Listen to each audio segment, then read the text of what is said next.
सांची बौद्ध भारतीय ज्ञान अध्ययन विश्वविद्यालय के प्रांगण में आप सभी का स्वागत एवं अभिनंदन। संविधान दिवस के आज कार्यक्रम में आप सभी का स्वागत करते हैं। सर का धन्यवाद हम करेंगे कि सर ने कम समय में समय दिया। संविधान दिवस 26 नवंबर के उपलक्ष्य में आज का जो रखा गया है उसमें हम कुछ शब्द रखना चाहेंगे।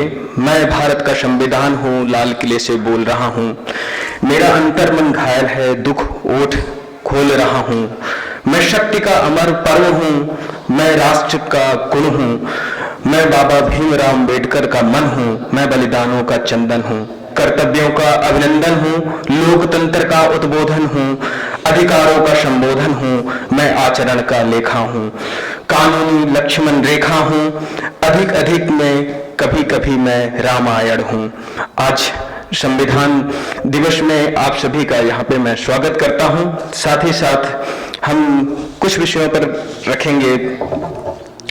वर्ष 2015 में जब संविधान निर्माता डॉक्टर भीमराव अम्बेडकर जी की 125वीं वर्ष जयंती के रूप में उन्हें श्रद्धांजलि देने के प्रतीक के रूप में भारत के प्रधानमंत्री नरेंद्र मोदी जी ने 26 नवंबर 2015 को पहली बार संविधान दिवस के रूप में पूरे भारत में मनाया। आज हम सभी आप सभी को संविधान दिवस की शुभकामनाएं देते हैं। इसी के साथ हम आज कार्यक्रम के स्वागत के लिए अभिनंदन के लिए हम हरीश चंद्र वंशी सर को बुलाएंगे कि अलकेश चतुर्वेदी सर कुल सचिव जी का स्वागत अभिनंदन के लिए उद्बोधन दें। सर हरीश चंद्र वंशी सर। आदरणीय कुल सचिव महोदय और सभागार में उपस्थित सभी सम्मानीय जन, विद्यार्थीगण और शोधार्थीगण, आप सबको देश के संविधान दिवस की हार्दिक हार्दिक शुभकामनाएं। चूंकि संविधान दिवस कल है 26 नवंबर को, कल विश्वविद्यालय में आपके अवकाश है, इस वजह से हम एक दिवस पूर्व आज यहाँ पर एक हमारा संविधान दिवस मनाने के लिए एकत्रित हुए हैं। जैसा कि आप सबको ज्ञात है, 15 अगस्त 1947 को जैसे ही देश आजाद हुआ उसके बाद सबसे बड़ी चुनौती थी देश को कैसे चलाना है, क्योंकि तब तक तो हम आजाद नहीं थे, ब्रिटिश गवर्नमेंट हमको चलाती थी।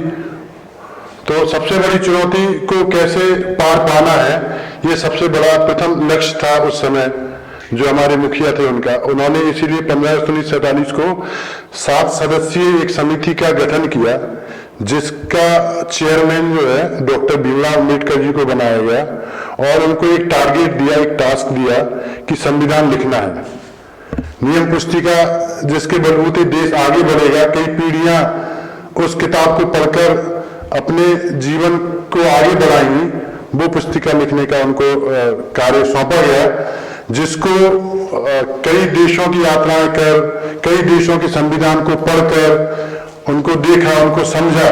उसके बाद 2 वर्ष 11 माह 18 दिवस के संघर्ष और प्रयासों के बाद 26 नवंबर 1949 को 299 सदस्यों की एक समिति थी विधानसभा में, इसमें संविधान सभा में, जिसकी अध्यक्षता डॉक्टर राजेंद्र प्रसाद जी कर रहे थे। उनकी अध्यक्षता में देश का संविधान 26 नवंबर को पारित हुआ और कुछ 2 माह बाद 26 जनवरी 1950 को संपूर्ण देश में संविधान लागू किया गया।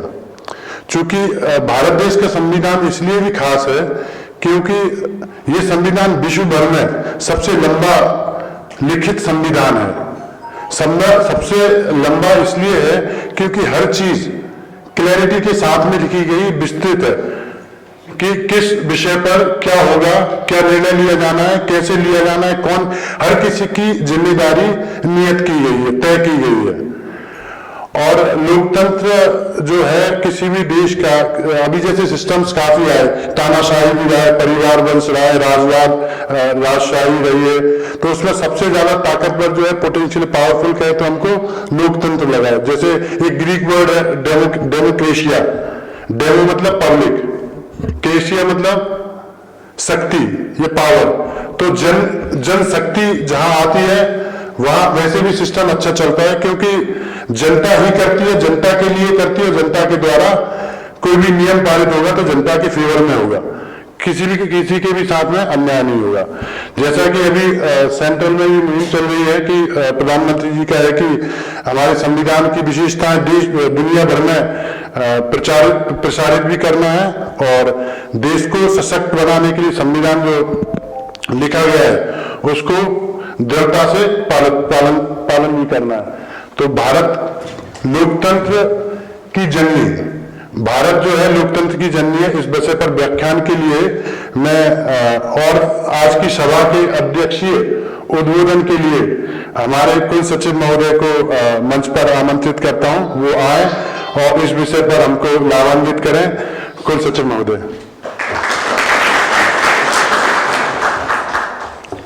चंद्रवंशी जी ने बहुत संक्षिप्त में अपनी बात रखते हुए, बहुत सारगर्भित बात रखते हुए संचालक जी की बात को भी कम कर दिया और डायरेक्ट आमंत्रित किया, इसके लिए धन्यवाद। आज के इस कार्यक्रम में हमारे समक्ष उपस्थित हैं हमारे विश्वविद्यालय के विजय जी हैं, फिरोज जी हैं, प्राची मैडम हैं,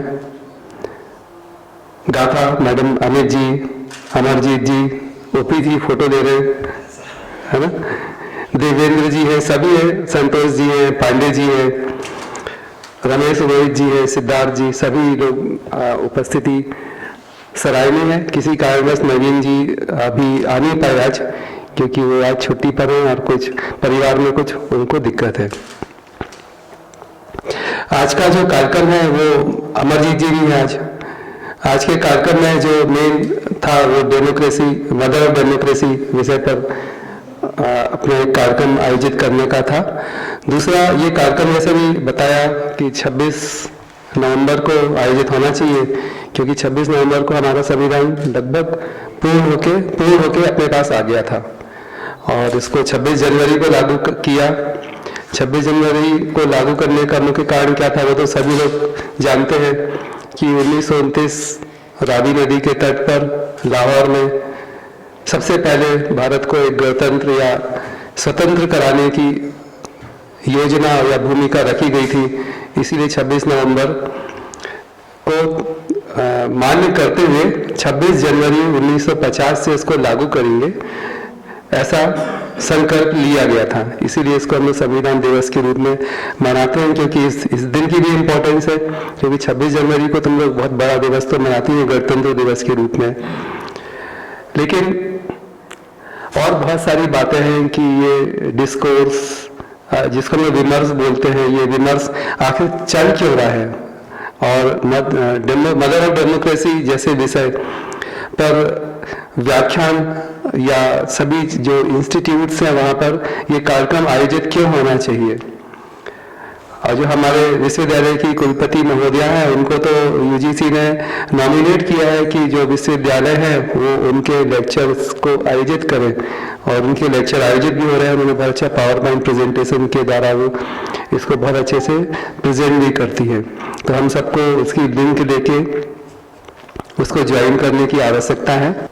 एक्चुअल में भारत में ये जो अभी हमने बात की थी कि जो विवाद को कैसे खड़ा हुआ है, क्यों ये कार्यक्रम आयोजित करना है, क्योंकि हमारे समय से जब हम भारत स्वतंत्र हुआ तो लोग हमेशा कहते हैं कि India is a making nation, ये nation a making of India. ऐसा बहुत सारे चीजें अलग अलग तरीके से लोग कहते हैं कि भारत एक राष्ट्र है जो निर्माण हो रहा है, या भारत जब से स्वतंत्र हुआ तो वो एक देश नहीं था, वो एक सब कॉन्टिनेंटल है। और हम लोग भी गाहे बगाहे या क्या बोलना चाहिए, जो एक अनभिज्ञता में हम लोग भी भारत एक उप महाद्वीप है, एक सब कॉन्टिनेंट अनकॉन्शियस माइंड में हम लोग कहते रहते हैं। तो इसको हमारे मन में ये डालने का उद्देश्य क्या है कि भारत एक सब कॉन्टिनेंट है, या एक राष्ट्र जो है वो जो निर्माण की ओर है। ये सब उनका कहने का उद्देश्य है कि इसके पीछे ये सब कॉन्स्पिरेसी है कि भारत को एक राष्ट्र नहीं मानना, कि भारत एक राष्ट्र नहीं है, ये एक सब कॉन्टिनेंट है। ये एक यूरोप, दक्षिण अफ्रीका, अफ्रीका, एशिया जैसा एक है जहाँ पर छोटे छोटे देश हैं, जहाँ एक महाराष्ट्र है, एक गुजरात है, एक कर्नाटक है। फिर कर्नाटक के लोग एक अपना अलग राष्ट्रगीत, अलग झंडा बना लेते हैं। विवाद आया था ना बीच में, ये सबका पार्ट है। तो उसका कहने का उद्देश्य ये है कि भारत एक सब कॉन्टिनेंट है, मतलब ये एक अघोषित रूप से छोटे छोटे जो प्रदेश हैं वो एक छोटे छोटे देश के रूप में है या एक देश के रूप में विकसित होंगे और भारत में बाद में जाके एक देश का रूप भी ले सकते हैं। इसीलिए कि सब कॉन्टिनेंट का हिस्सा है या सब कॉन्टिनेंट है। और भारत तेरे टुकड़े होंगे कि जो नारा है वो एक्चुअल में उसकी रूट्स यहाँ पे मिलती हैं हमको।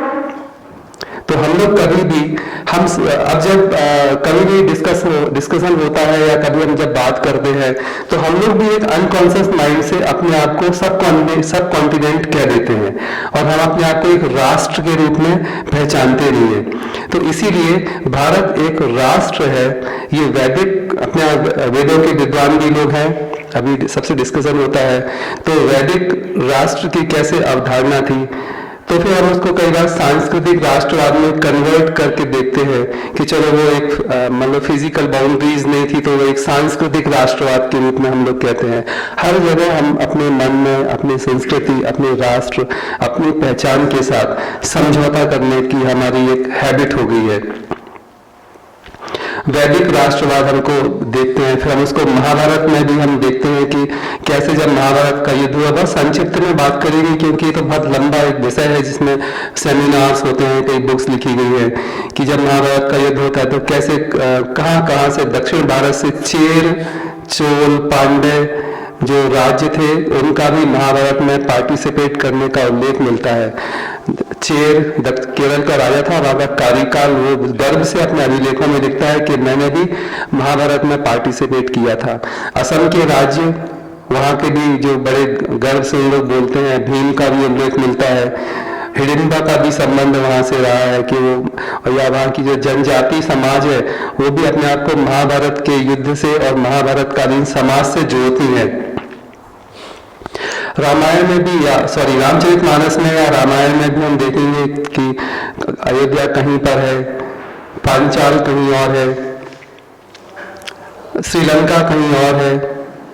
वो पूरे भारत की यात्रा करते हैं और उनको भीलनी गुजरात के पास मिलती है, निषाद राज कहीं और मिलते हैं, जटायु कहीं और मिलते हैं। तो कैसे रामायण में या श्री रामचरितमानस में पूरे भारत का भौगोलिक चित्रण है।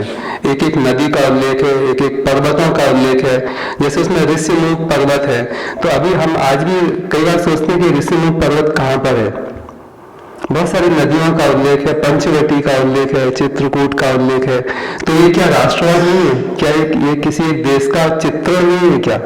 तो हमको इसको एक किसी देश का चित्रण मान लेना चाहिए क्योंकि ये हमारे पूर्वजों द्वारा हमको बताया गया है। साहित्यिक अभिलेख है, पुरातात्विक साहित्यिक अभिलेखों के साथ साथ हमारे बीच में ये सारी चीजें उपलब्ध हैं। फिर और हम आगे जाके देखेंगे तो गुप्त काल में भी देखते हैं, मौर्य काल में भी देखते हैं कैसे समुद्रगुप्त ने गुप्त काल में दक्षिण तक का अभियान किया था। चंद्रगुप्त मौर्य ने कैसे नॉर्थ ईस्ट कंधार तक की विजय प्राप्त की थी और एक राज्य को, एक संगठित राज्य को बनाया था। हर्ष के काल में भी हम लोग ये सब देखते हैं कि समय भी पूरा वर्णन हमको मिलता है। फिर अब ये तो हो गया एक राष्ट्र की, फिर इस राष्ट्र में भी डेमोक्रेसी हमको देखने को मिलती है कि कैसे ऋग्वेद में सभा, समिति, विदध का उल्लेख मिलता है। सभा के कार्य क्या है, समिति के कार्य क्या है, राजन का कैसे इलेक्शन होता है, इंद्र को कैसे इलेक्ट किया था देवासुर संग्राम में जब लगातार देव लोग हार रहे थे असुरों से, तो उन्होंने एक लोकतंत्र का परिचय देते हुए अपने बीच में से एक राजा को इलेक्ट किया था और वो राजा कहलाता था। फिर लिच्छवी है, मल्ल साम्राज्य है, नेपाल के बहुत सारे गणराज्य हैं, वत्स है, यहाँ पर सभी जगह हमको गण राज्यों का उल्लेख मिलता है, जो कैसे गणों का लोग अपना उल्लेख करते थे और कैसे अपने राज्य को चुनते थे और कैसे वो अपने परंपराओं को आगे बढ़ाते थे। ये एक बहुत महत्वपूर्ण चीज हमको देखने को मिलती है। फिर कुछ लोग आलोचनात्मक रूप से कहते हैं कि ये तो सब समाप्त हो गया था, प्राचीन काल में मिलता है, लेकिन हमको मध्यकाल तक भी बंगाल में पाल वंश का उल्लेख मिलता है। गोपाल वहाँ के जो प्रथम राजा थे, गोपाल वहाँ के सेनापति थे, वहाँ की जनता गोपाल को, मध्यकाल की बात कर रहे हैं ये 8वीं 9वीं शताब्दी की बात है। 8वीं 9वीं शताब्दी में वहाँ की जनता जब बंगाल में अराजकता फैल जाती है, सब मैप में पड़ा हुआ है, इजीली मिलता है, तो गोपाल को राजा नियुक्त करते हैं, वो लोग चुनते हैं। तो वहाँ भी हमको उत्तर मध्यकाल तक भी हमको लोकतंत्र या प्रजातंत्र भारत में गणतंत्र के रूप में देखने को मिलता है। फिर डेमोक्रेसी ऑफ इंडिया के अंतर्गत हम लोग देखेंगे कि जो डिस्कशन है वो आता है कि कुछ लोग बोलते हैं कि 1947 से ही हमारा देश में डेमोक्रेसी आई है, इसके पहले डेमोक्रेसी नहीं थी। तो ये सारी चीज़ें हमको अपने मानना चाहिए कि हमारा प्राचीन काल से है। और चोल राजवंश की एक बहुत प्रसिद्ध सेल्फ लोकल जो गवर्नमेंट है, उसका भी स्थानीय प्रशासन का विकास में जब हम लोग पढ़ते हैं तो हम लोग चोल डायनेस्टी में भी देखते हैं कि चोलों ने कैसे स्थानीय प्रशासन का विकास किया था। और वहाँ पर नाडु, अमरम ऐसे स्थानीय व्यवस्थाएं मिलती हैं जो लोकतांत्रिक व्यवस्था के रूप में अपने छोटे छोटे यूनिट्स, जिनको गांव कहते हैं हम लोग उत्तर भारत में, उनका प्रबंध या संचालन करती थी। और जब स्थानीय प्रशासन की बात होती है तो हम जब मॉडर्न एज में आते हैं तो बोलते हैं कि सबसे पहले कलकत्ता में स्थानीय प्रशासन का विकास हुआ था। उसमें सुभाष चंद्र बोस सबसे पहले बंगाल के मेयर इलेक्ट हुए थे। तो स्थानीय प्रशासन या स्थानीय प्रशासन भी भारतीय साम्राज्य या भारतीय चोल डायनेस्टी में हमको देखने को मिलता है।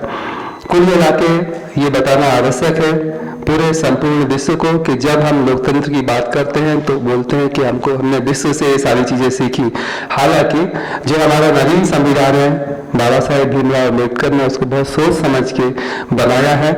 और विश्व के बहुत अच्छे अच्छे जो संविधान हैं, उनसे जो उनकी सकारात्मक चीजें हैं उनको लेके भारत का संविधान बनाया, चाहे वो अमेरिका हो या ऑस्ट्रेलिया हो, इंग्लैंड हो, सभी जगह से उन्होंने बहुत अच्छे से इसका लेके, उनकी एक्ट्स को लेके भारतीय संविधान जो 1935 का संविधान था उसको और रिच करके भारत के को उन्होंने समर्पित किया है। लेकिन इन सब के साथ साथ हम सभी को ये याद रखना चाहिए कि भारत में लोकतंत्र एक संस्कार है और भारतीयों के जीवन मूल्य लोकतंत्र या लोकतांत्रिक प्रणाली से संबंधित हैं, क्योंकि यहाँ पर हजारों वर्ष पूर्व से लोकतंत्र विद्यमान है। भारत के साथ साथ पाकिस्तान में भी लोकतंत्र आया था, बांग्लादेश में भी आया था, नेपाल में भी आया था, चीन, श्रीलंका और बहुत सारे देश हमारे बीच में उदाहरण है। लेकिन आज वहां पर लोकतंत्र की स्थिति हम सभी के सामने विदित है। इवन अमेरिका विश्व का सबसे पुराना लोकतंत्र अपने आप को बोलता है। जब डोनाल्ड ट्रंप की वहां पर हार हुई तो वहां के लोकतंत्र की दुर्दशा हमने सबने देखी है। इंग्लैंड अपने आप को भी लोकतंत्र की जननी के रूप में प्रदर्शित करता है, लेकिन आज भी वहां पर छद्म रूप से राजतंत्र है। वो दिखावे के लिए राजतंत्र हो या मानने के लिए, लेकिन वो हम उसको लोकतंत्र नहीं मानते। अगर पूरे विश्व में शुद्ध रूप से कहीं भी लोकतंत्र है तो वो भारत में है, क्योंकि हम लोकतंत्र की जननी के रूप में एक्चुअली हम हैं।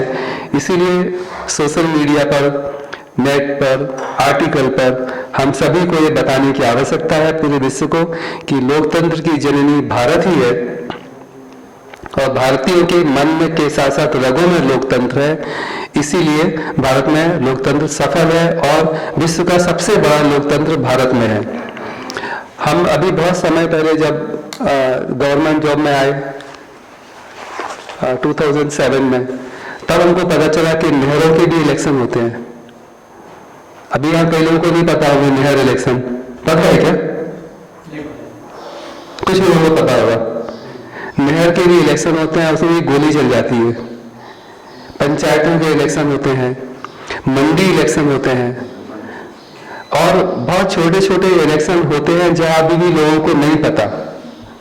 पंचायतों में छोटे छोटे इलेक्शन होते हैं।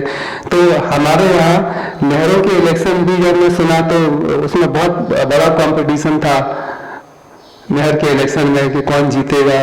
नहर जिस गांव से जाती है वहाँ के लोग इलेक्शन करते हैं कि कौन उसका चेयरमैन बनेगा।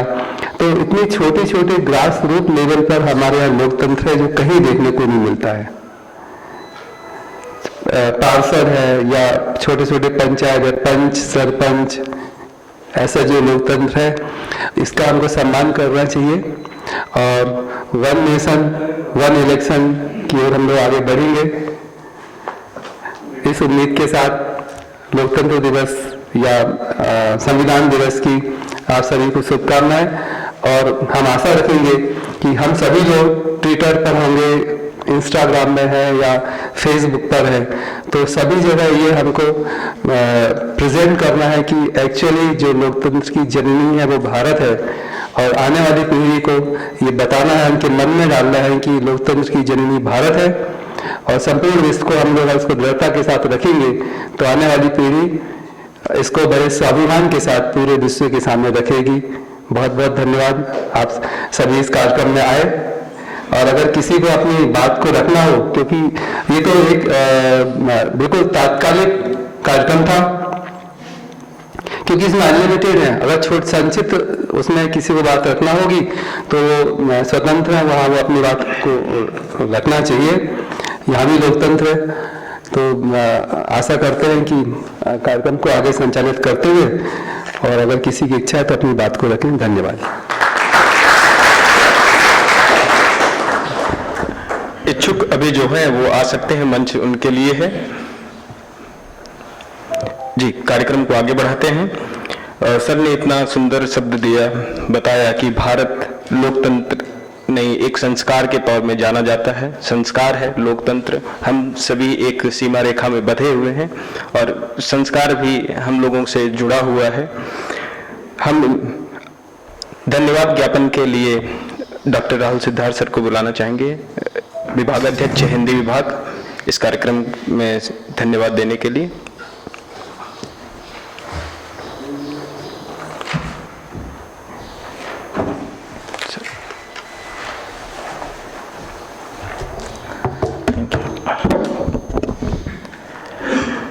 नमस्कार।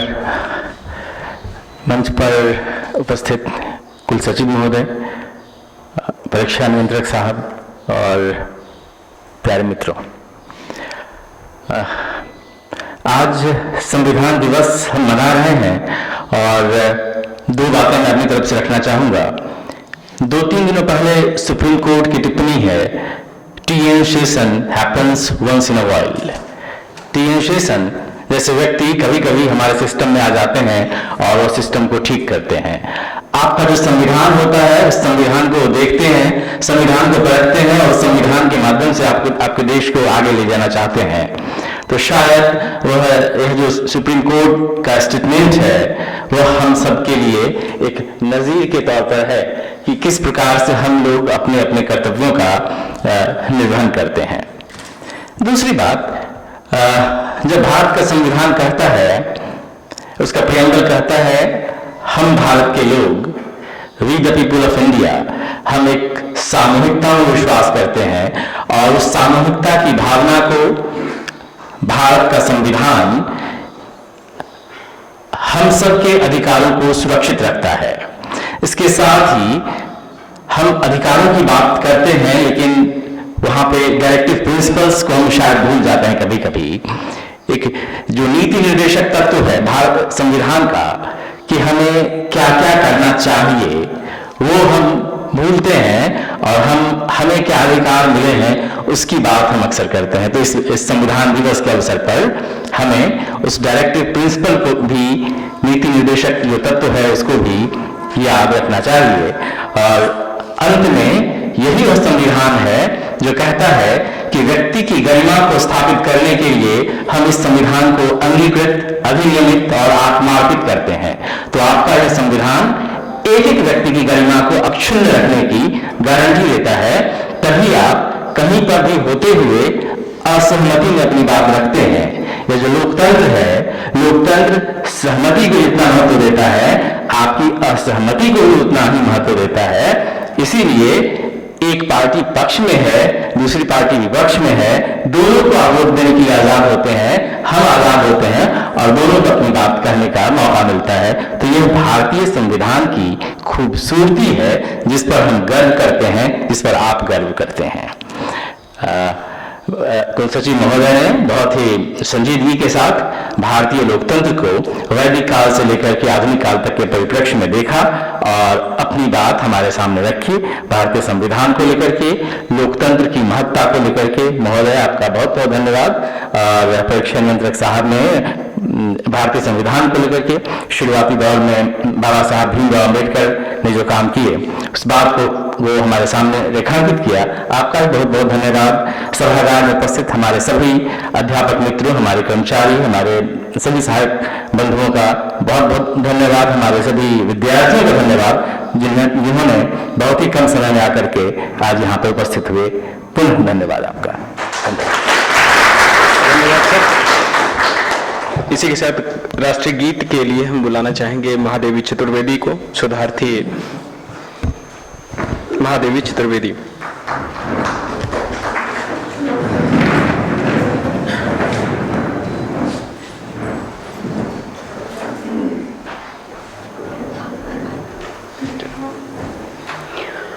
वन्दे मातरम् सुजलां सुफलां मलयज शीतलां शस्यश्यामलां मातरम् वन्दे मातरम् सुप्रजोत्स्नां पुलकितयामिनीं सुलकुसुमितधूमगलशोभिनीं सुभाषिणीं सुमधुरभाषिणीं सुखदां वरदां मातरम् वन्दे मातरम् वन्दे मातरम्। भारत माता की जय। वन्दे मातरम्। धन्यवाद सर। कार्यक्रम की समाप्ति के लिए आज्ञा चाहेंगे। धन्यवाद।